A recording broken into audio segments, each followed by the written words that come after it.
жинхэнэ хайр гэж юу вэ гэж нэрлэсэн. Юу гэхээр үнэн хайр, үнэн романс гэсэн сэтгүүлүүд байдаг.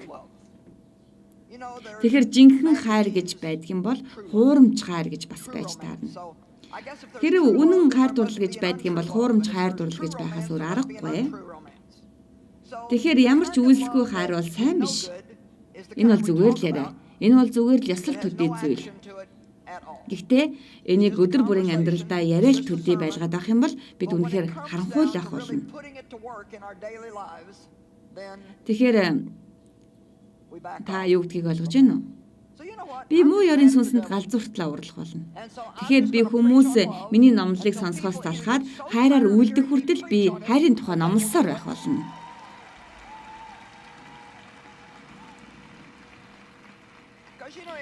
Учир нь сүмдэр бид хайрын тухай их яриад үйлс дээр өчүүхэн байвал үнэхээр хөөрхөн хэлтэй. Юу гэх гээд өнөө гэхээр бид цуглаад нэг нэгнтэйгээ тэрвэрлээд би чамд эзний хайраар хайртай эгчээ би таныг өгтөлчин хайрлана гэж хэлж болно. Харин би намайг өгтөл минь битгий хайрлаарэ. Би илүү олон жил амьдрах гэж хичээж байгаа шүү гэж хэлдэг. Таныг өгтөлчин хайрлах болно гэж би хэлж гэн шүү дээ эгчээ. Бид заримдаа гинэн зүйлийг их ярьдаг. Тэгэхээр надад хүүхэд асрах хүн хэрэгтэй байхад чи хаана байв? Хүүхдэд хин нэгэн хэрэгтэй байхад хин нэгэн миний нэр хүндийг унагахаар оролдож байгаа чи хаана байсан юм бэ? Тэр үед чи хурцрээд миний төлөө энэ тал дээр чи буруу ярьж гэн шүү гэж хэлж болох л байсан шүү дээ. Зайлбай ямар ч та намайг эзний хараар хайрланд би баяртай байна.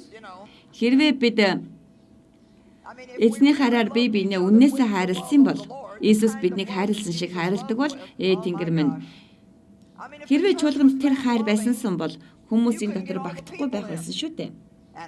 Харин би хайр дотор алхах цорын ганц зам бол зоригтойгоор хайраар үйлдэх юм байна гэдгийг би олж мэдсэн.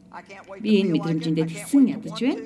Би хайрын үйлдэл хийхгүй аж чадахгүй байна. Би нэг шудраг гэж бодохыг тэгсэн ядан хүлээж байна. Би энэ талаар судлах хэрэгтэй. Судлах нь цаг ямагт миний өмнө байх болно. Учир нь бидний махан бие амиа хичээсэн бие төвтэй байдаг учраас шүү дээ. Тэгээд л аминчхан үзэлтэйгээ би дайн эхлүүлж ингэж хэлэх хэрэгтэй болно. Би зөвхөн өөрөө л оршдог тийм амьдралаар амьдрахгүй.